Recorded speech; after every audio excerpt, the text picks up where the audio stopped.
Good morning दोस्तों, मैं Tej and welcome to the universe of derivation. इधर हम सोचेंगे, समझेंगे छोटे से लेकर बड़े वाले डिराइवेशंस को। तो शुरू करें। गुड मॉर्निंग दोस्तों, मैं Tej and welcome to the universe of derivation. तो आज हम 12th के फिजिक्स का पहला चैप्टर जो कि इलेक्ट्रिक चार्ज एंड फील्ड के बारे में डिस्कस करने वाले हैं। तो पहले व्हाट इज चार्ज? चार्ज क्या है? Charge. It is a physical entity which produce and experience the electric field or magnetic field is known as charge. लिख लेते हैं. It is the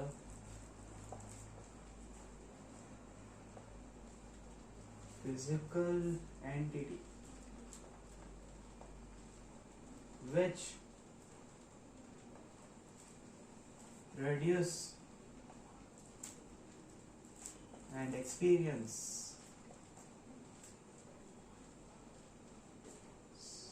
the electric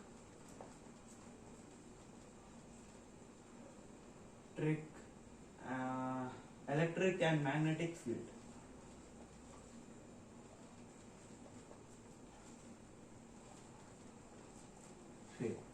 तो यहाँ चार्ज है. It is a physical entity which experience and produce an electric field and magnetic field is known as charge. तो next electrification के बारे में हम डिस्कस करेंगे. Electrification.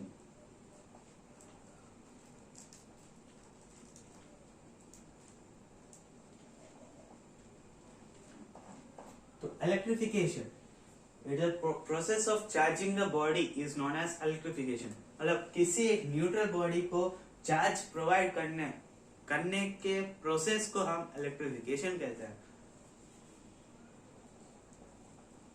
The process of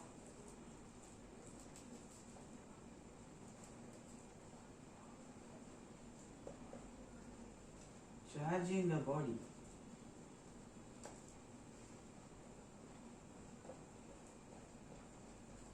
is known as electrification.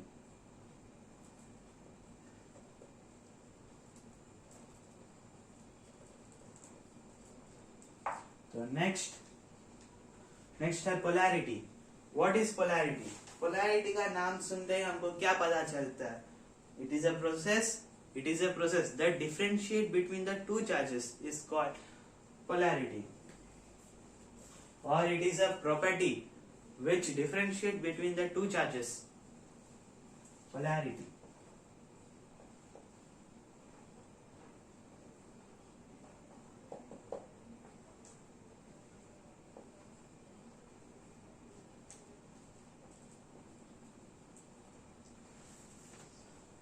The process which differentiates between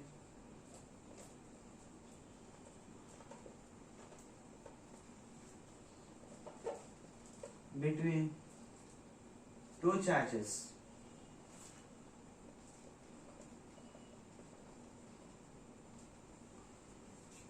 Differentiate between two charges. तो normally कितने type के charge होते हैं? Positive and negative charges. The polarity of a device can be detected by using the device called gold leaf electroscope.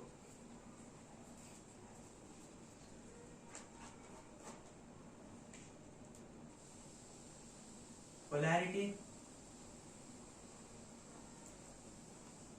can be detected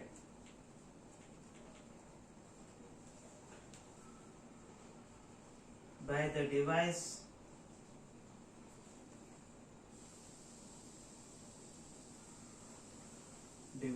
called gold leaf electroscope.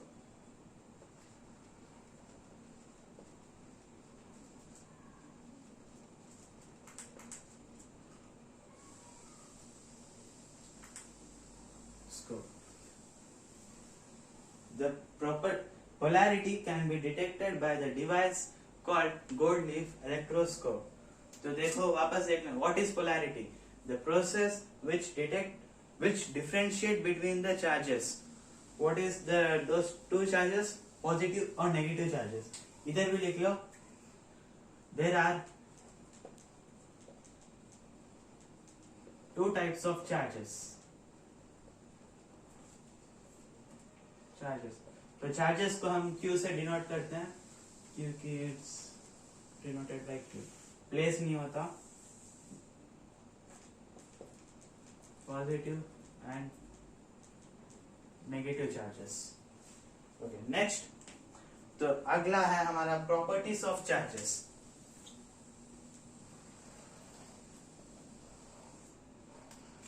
Properties of charges हमारे कितने properties.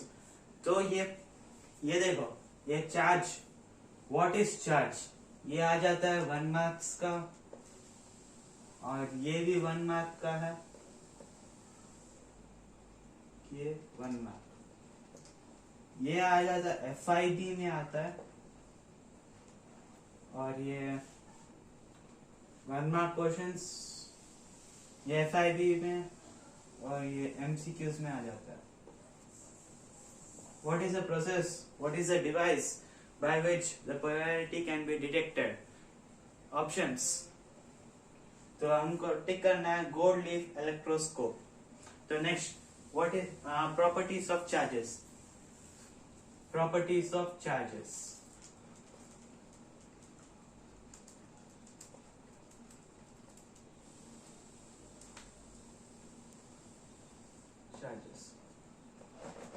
तो ये हमको 3 marks का आ जाता है.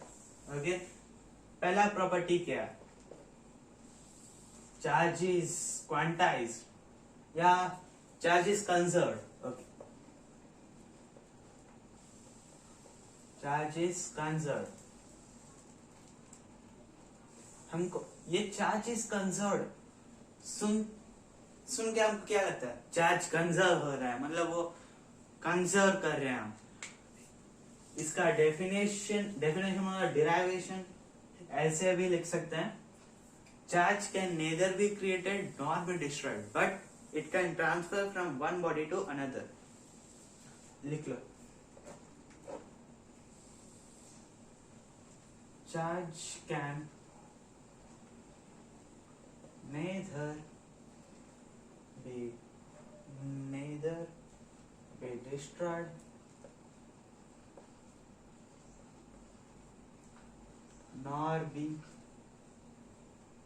be destroyed nor be created, but it can transfer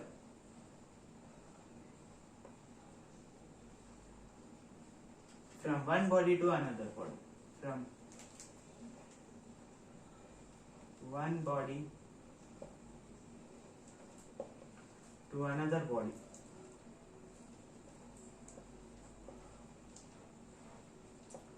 यह हमारा पहला प्रॉपर्टी ऑफ चार्ज. देख लो वापस, charge is conserved, charge can neither be destroyed. मतलब चार्ज का भी अभी केमिस्ट्री में matter can neither be destroyed. Matter बोले तो क्या है? चार्ज. दोनों सेम है. Okay, matter can neither be created nor be destroyed. इधर भी same. Charge can neither be created nor be destroyed, but it can transfer from. हम उसको ना एक बॉडी से दूसरे बॉडी को ट्रांसफर कर सकते हैं. जैसे टाइप्स ऑफ चार्जिंग में आता है, वो नेक्स्ट टॉपिक है हमारा. जैसे इसमें आता है charging by induction, charging by friction, और उसके 3 चार्जिंग बाय कंडक्टर्स. ओके, अब नेक्स्ट दूसरा प्रॉपर्टी क्या? Charge is quantized.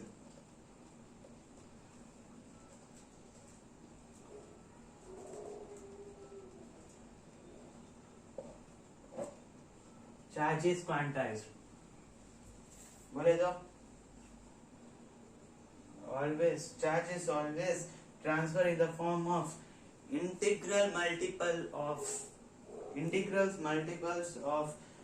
multiples of charges of electrons. Okay,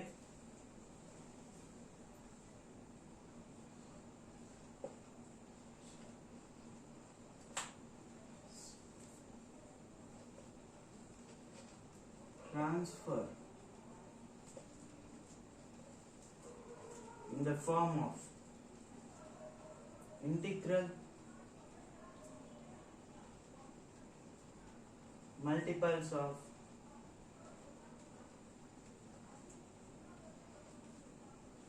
charges of electrons. तो नीचे लिख लो चार्ज, वो चार्ज हमको दोनों कुछ भी हो सकता है, पॉजिटिव चार्ज या negative charge, positive negative bracket में n is equal to 1 2 3 so on bracket close. तीसरा, चार्ज इज एडिटिव।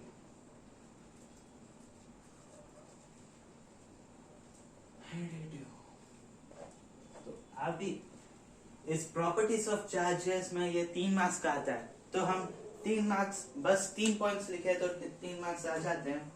तो ये इंपॉर्टेंट पॉइंट्स है, ये 3 इंपॉर्टेंट है। Charge is additive, like charges repels and opposite charges attracts.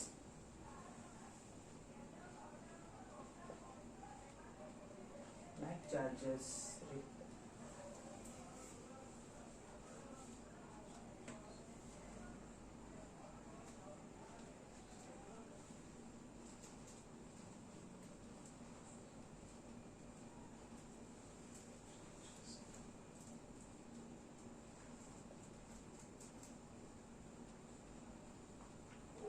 attracts। अब जैसे पॉजिटिव पॉजिटिव रिपल होता है और नेगेटिव पॉजिटिव अट्रैक्ट, मतलब north south attract, north north repel magnet में north pole south pole attract होता है, नॉर्थ नॉर्थ रिपल होता है। तो जल्दी लिख लो, नोट्स बनाओ दोस्तों, नोट्स बना लिए। तो चलो, चार्ज के और भी 3 प्रॉपर्टीज है जो छोटे हैं, वो चाहिए अब लिख लूंगा, वो आ सकते हैं एमसीक्यूज या फिल इन द ब्लैंक्स में।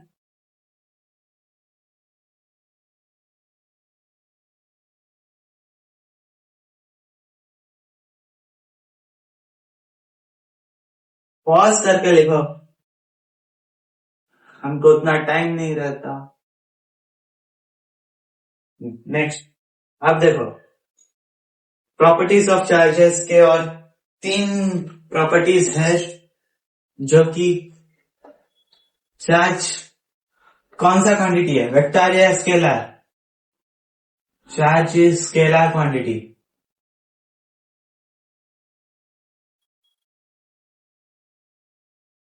T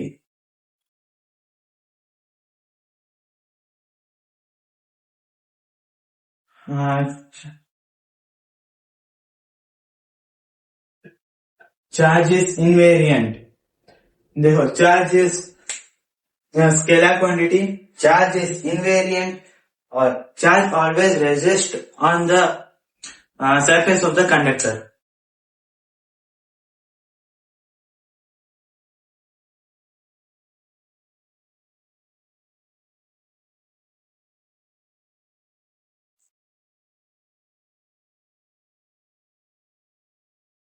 surface of the conductor,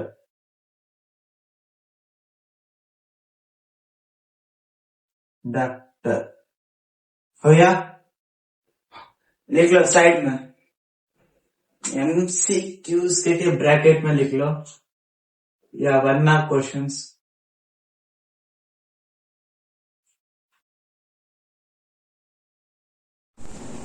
हो गया।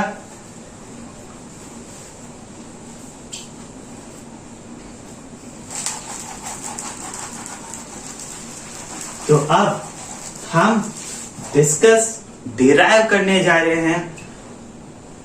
2 से 3 मार्क्स का आ जाता है ये क्वेश्चन, क्या है, कूलम्ब्स लॉ।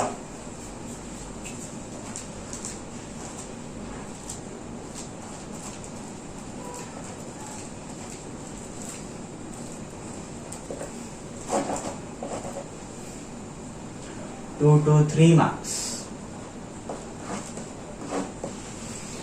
कूलम्ब्स लॉ क्या है? The force the force of attraction or repulsion between two charges. देखो लिख लो, नहीं तो पहले बोल. The force of attraction or repulsion between two charges is directly proportional to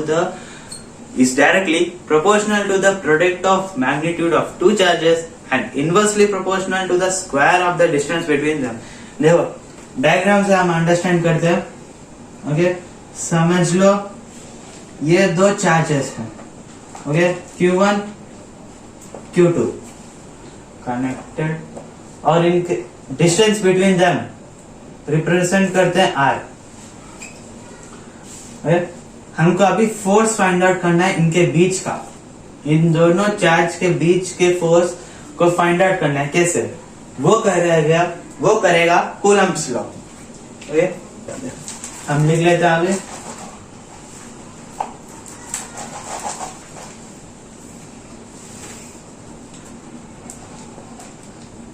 The force of attraction or repulsion. Attraction देखो और repulsion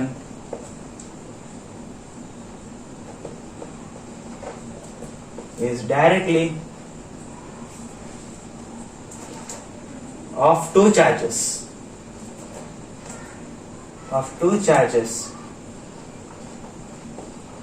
Is directly proportional to the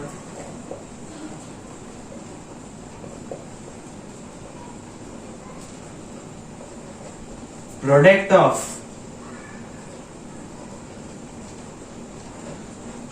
of magnitude. बस इधर मैग्नीट्यूड ले रहे हैं, मैग्नीट्यूड एंड डायरेक्शन नहीं ले रहे. ओके, बस मैग्नीट्यूड बोले तो speed. Product of magnitude and inversely proportional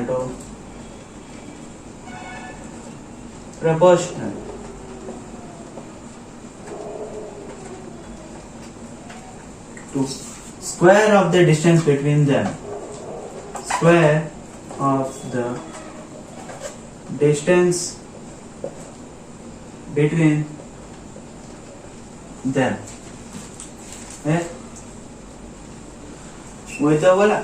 आप देखो नेक्स्ट सिंपल है दोस्तों. देखो consider two charge namely Q1 and Q2 and the distance between them dr. Diagram बना लेते हैं.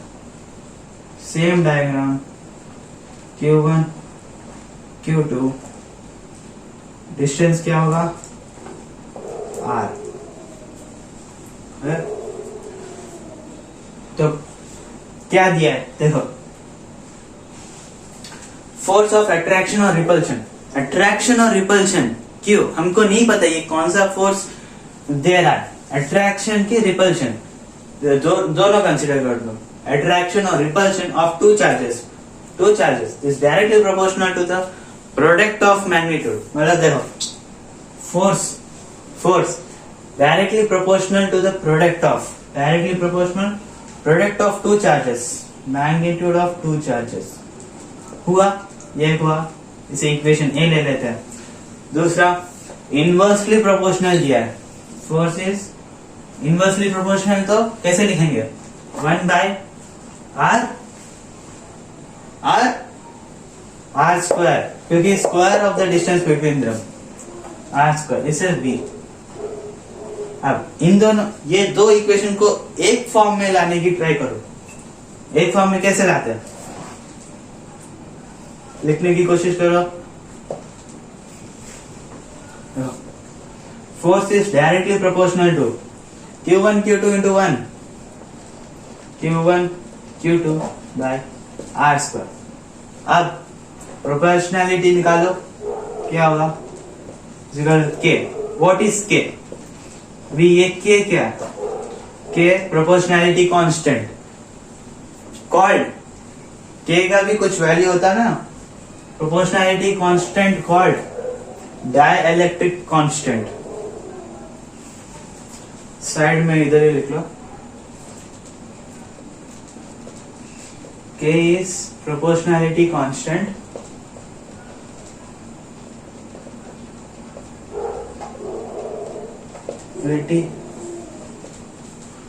constant called dielectric constant, dielectric constant.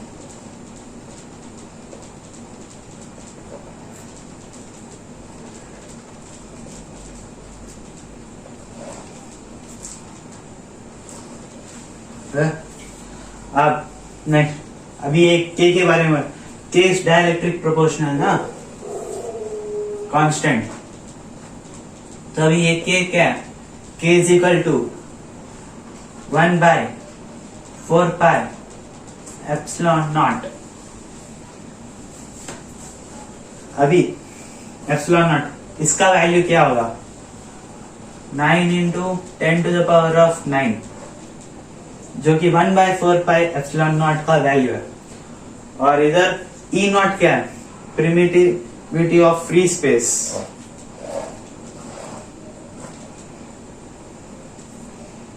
Okay, E naught is equal to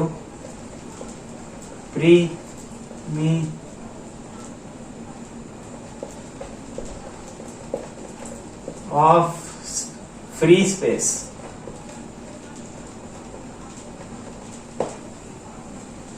okay.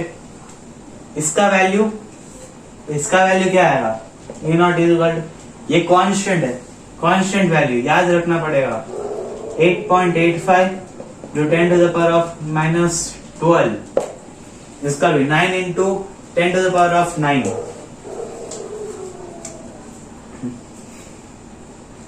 अभी K का वैल्यू इसमें रखो, equation 1, put the value of K in equation 1, क्या आएगा, force is equal to 1/4 pi epsilon naught Q1 Q2 by R², और ये मिल गया हमारा कूलम्स लॉ। लिख लो जल्दी,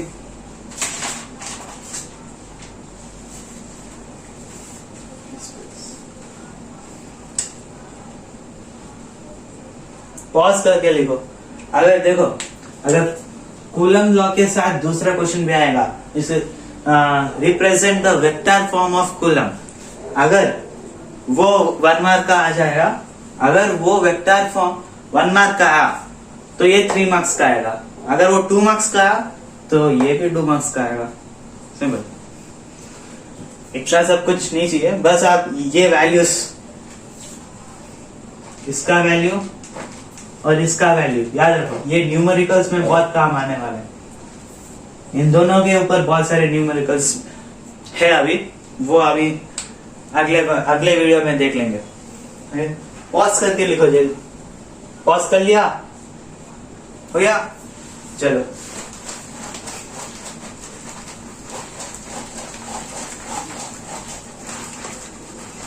अभी हम क्या vector form of coulomb law पढ़ेंगे, कुछ नहीं है।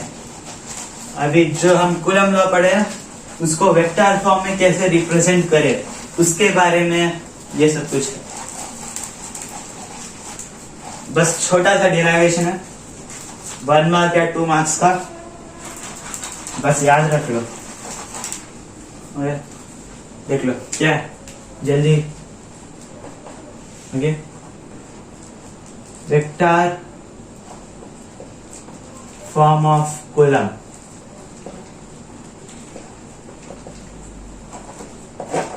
ओके। सोच लो ये दो चार्जेस है Q1 Q2 separated by the distance, मतलब उनका बीच का डिस्टेंस क्या है R। अगर ये Q1 Q2 के ऊपर फोर्स एक्सर्ट कर रहा है तो क्या होगा, F12,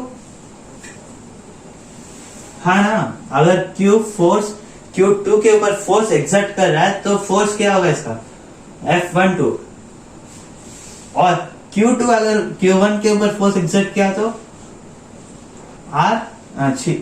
F21, और ये R डिस्टेंस, ऐसा भी बोल सकता है distance from Q1 to Q2, तब क्या करेंगे R12 पूछेंगे distance from Q2 to Q1, तो हम लिखेंगे Q21 है। अब इससे ही आता है, देख लो फोर्स एक्सर्टेड, अब सेपरेटली लेंगे।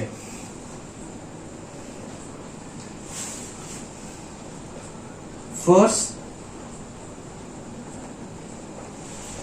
exerted by Q1 on Q2, क्या है फोर्स का फॉर्मूला पता है? क्या है फोर्स का formula? 1/4πε0 Q1 Q2 by R square, बस इतना ही नहीं, R स्क्वायर डिस्टेंस Q1 और Q2 फोर्स एक्सर्ट कर रहा है, तो इधर क्या है distance Q12 into vector form बोले R12, तो ये R ऐसे लिख लो, कैसे भी लिख लो, बस स्मॉल r होना चाहिए Q12, ये इक्वेशन 1, ये हो गया equation 1, force exerted on Q1 to Q2। Next अभी दूसरा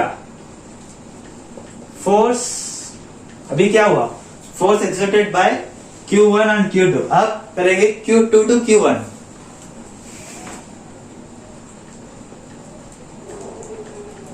बाय Q2 टू Q1, क्या होगा अभी force F is equal to 1/4πε0 Q1 Q2 by R square, क्या आएगा 12 या 21, इधर देख लो, इधर force exerted by Q2 on Q1, okay, into R cap 21, ये इक्वेशन 2, ओके। अब हमें इक्वेशन 1 और 2 से क्या मिलता है, देखो ये क्या फोर्स 1 2, और ये क्या फोर्स, इधर भी लिख लो फोर्स 1 2 फोर्स 2 1, तो फ्रॉम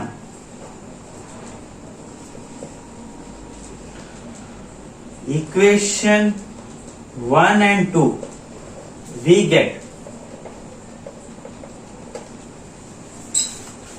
अगर फोर्स 1 2 फोर्स 2 1 के ऊपर फोर्स डाले तो क्या होगा, force 1 2 is equal to minus force 2 1।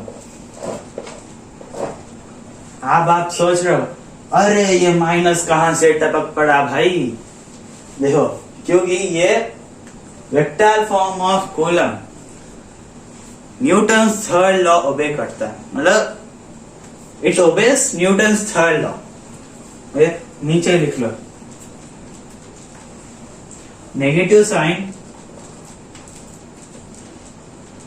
Indicates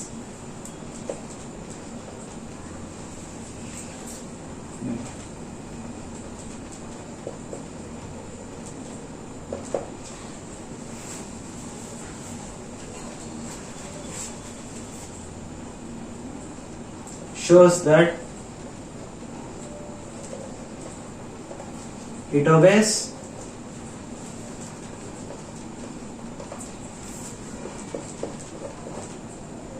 third law, ऐसे भी लिखते या थर्ड लॉ, ओके। अब थर्ड लॉ कैसे यूज कर रहा है, देखो अगर Q1 Q2 के ऊपर फोर्स एक्सर्ट कर रहा है तो Q2 चुपके बैठेगा, वो भी फोर्स एक्सर्ट करेगा Q1 के ऊपर। अभी थर्ड लॉ ऑफ न्यूटन क्या है, equal and opposite forces are, if a force is acted on a object then equal and opposite force is also reacted on the object. अगर equal and opposite reaction, अगर ये positive direction में दिया force तो ये भी देखा opposite reaction, तो ये आया माइनस, इधर से ये माइनस है, ये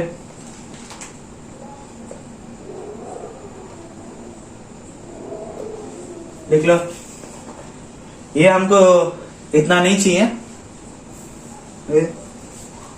मतलब अभी पूछेंगे right the vector form of coulomb the force exerted by Q1 और Q2, बस इतना लिख के छोड़ दो, बस इक्वेशन में। अगर पूछे Q2 to Q1 तो लिख दो ये वाला इक्वेशन 2।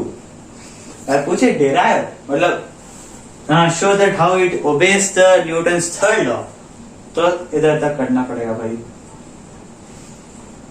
अगर इधर तक पूछे, चांस नहीं है इधर तक पूछने का, इधर तक पूछे तो ये होगा 2 से 3 मार्क्स का।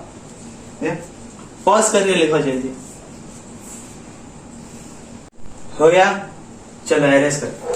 अभी हमारे बस 2 टॉपिक्स है, या लिमिटेशंस ऑफ कूलम्स लॉ और एंड नेक्स्ट और लास्ट वाला है व्हाट इज कूलम। या व्हाट इज कूलम को ऐसे भी पूछ सकते हैं, when the charge is said to be 1 coulomb, तो चार्ज कब 1 कूलम कहलाता है, मतलब कब हम चार्ज को 1 कूलम कह सकते हैं, जब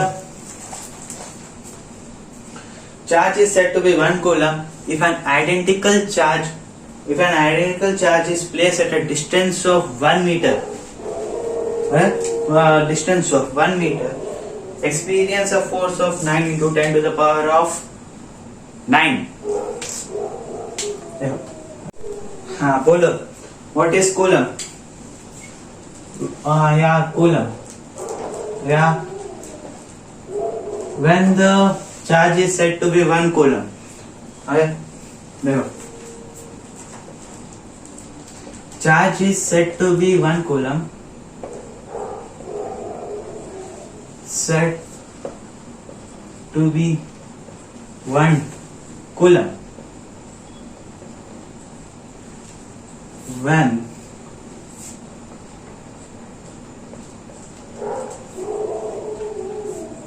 when the identical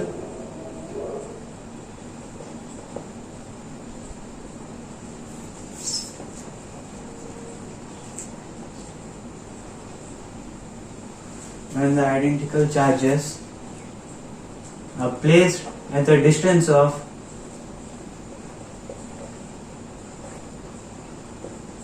distance of 1 meter and it experience the force of कितना with experience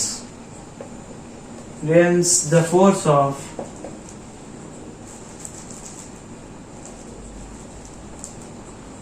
of 9 into 10 to the power of 9।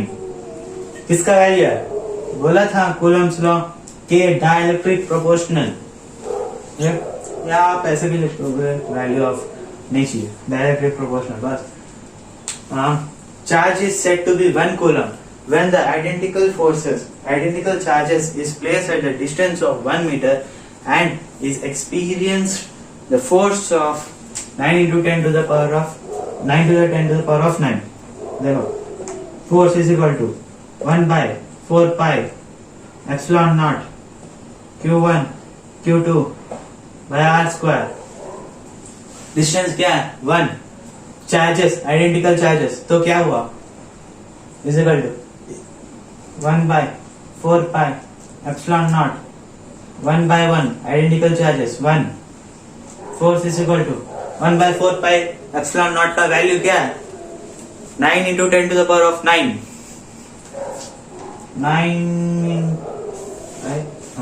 9 into 10 to the power of 9। Then the charge is said to be a 1 coulomb। समझ में आया? पक्का। अब हम पढ़ेंगे क्या? Limitations of Coulomb's law. Actually Coulomb's law पहले बोलना था, तब नोट्स बनाने के लिए इजी होगा। छोड़ कुछ नहीं। ये अभी what is when the charge is said to be 1 coulomb, ये आ जाएगा 1 मैक्स का small answers. Limitations of Coulomb's law. It is applicable for the static charges and it is applicable for the point charges. Point charges बोले तो क्या? Charge with negligible size as compared to the distance between the two charges. देखो ये दो charge है, नहीं भाई, हाँ ये दो चार्ज है, नेग्लिजिबल साइज, इनका साइज कम होता है उनके दो चार्ज के डिस्टेंस से, दो चार्ज के डिस्टेंस से जिसका साइज कम होता है. इट इज एप्लीकेबल उनको, मतलब पॉइंट चार्जेस जो छोटे होते हैं उनको पॉइंट चार्जेस कहते हैं. और तीसरा, बस 3 ही लिमिटेशन है इसके. It is not applicable for the distance और the distance between two charges. देखो two charges, it is not applicable for the distance between two charges q1 q2 और ये r. the distance is less than 10 to the power of minus 15. Coulomb law किसे apply नहीं होता, किसे बोले तो अगर दो चार्ज के बीच का distance 10 to the power of minus 15 से कम हो, उनको अप्लाई नहीं होता. तो लिखे सच में, हाँ लिखे क्या, limitations of Coulomb's law. Coulomb's law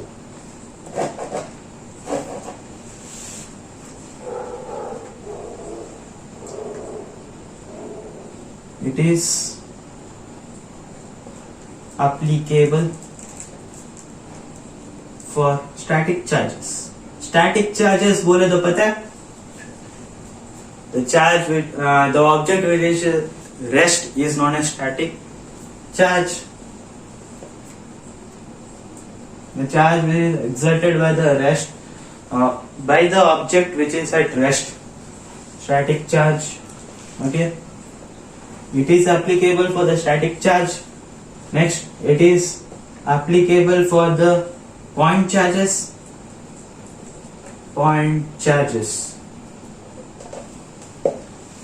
Okay. Next, तीसरा, it is not applicable. It is not applicable for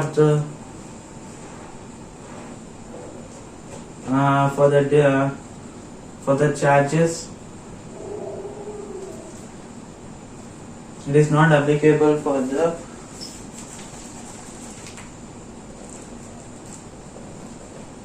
two charges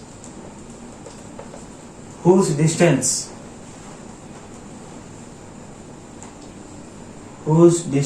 is less than 10 to the power of minus 15. Less than 10 to the power of minus 15. जल्दी लिखो. अभी देखो, it is not applicable for the two charges whose distance is less than 10 to the power of minus 15. और दूसरा, ये देखो, it is applicable for the point charges. इसका भी आपको लिखना पड़ेगा. point charges पूछ सकते हैं 2 मार्क्स के लिए. What do you mean by point charges? It is not applicable. तब आप लिखना charge with negligible size compared to the distance between them. आप ऐसा भी लिख लो इसका derivation.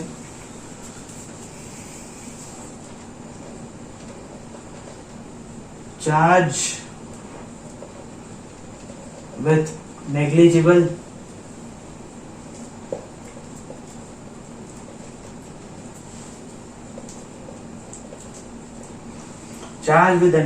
size as compared to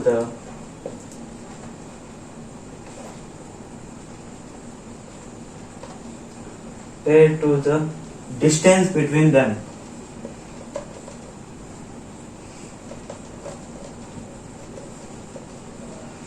Well,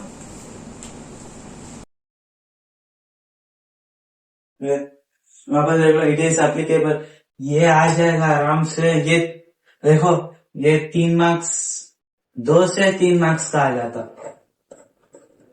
अगर 2 मार्क्स का पूछे तो 2 पॉइंट्स लिख लो या 3 पॉइंट्स। अगर 3 मार्क्स का पूछे 3 to 4, 3 काफी है।